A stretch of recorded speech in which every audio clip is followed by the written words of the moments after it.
that people who celebrate discrimination on religious lines, why should they be getting the benefit of this? Let's, address the question, Dr. Ranganathan, of timing.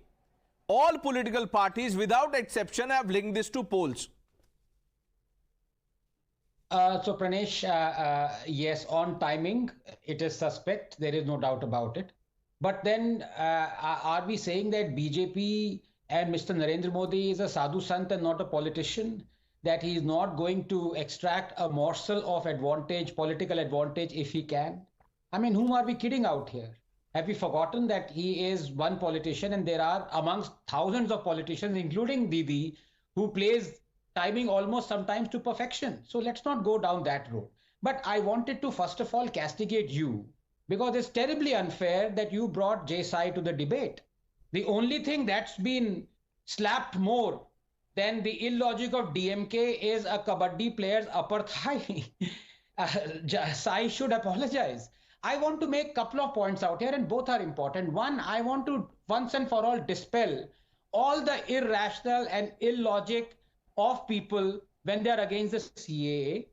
And they say they are not just against the CAA, they are also against the CAA because it is going to be coupled with CAA and NRC. So Pranesh, just bear with me for 2.5 minutes because I think this is very important. Your viewers would like to know the facts out here. I have said this before and I repeat, the CAA is morally just because the border countries are Islamic Republic, Pakistan, Afghanistan and Bangladesh, and therefore Muslims are not the minority. And the CAA is about India granting citizenship, correcting a historical wrong to those who are persecuted because they are not the followers of the majority religion of Pakistan, Bangladesh and Afghanistan. Because it doesn't make sense to include all persecuted Muslims in Muslim majority nations. Should we suddenly now open doors to 59 million Shia Muslims as well as persecuted Ahmadiyyas by the Sunni Muslims? Because CAA is about granting citizenship, not asylum, as India already grants asylum to lakhs of Muslims, including the Rohingyas and the Afghans. Because those calling this act Islamophobic ignore the fact that 500,000 ethno-religiously cleansed Sri Lankan Tamil Hindus currently settled in India are also excluded. So are we Islamophobic because of that? Because the Congress in 2015 demanded citizenship be granted to Bangladeshi minorities. But because the BJP granted it, they are up in arms. Now I ask you, are Bangladeshi minorities Muslims or are they non-Muslims? Why did Congress demand a citizenship for them? And because the CAA is an amnesty, and only after this amnesty would come the NRC. As the CAA amnesty became operational on December 31st, 2019, one would expect, Pranesh, that all eligible non-Muslim refugees would have already applied for the amnesty. Still, a Muslim Indian without documents cannot.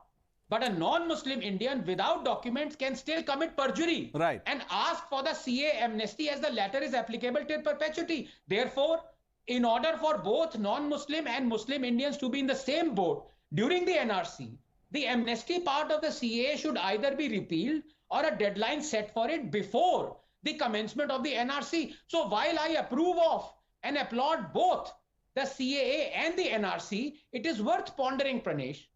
It is worth pondering over the possible scenario when they are used in combination. So please give me a minute. It's very important. No, Dr. Ranganathan, I'll have to bring in Mr. Kohli. And before you answer a political question, Mr. Kohli, I just want to make it clear that the Solicitor General today in Supreme Court said that let's not conflate the two. CAA is not NRC.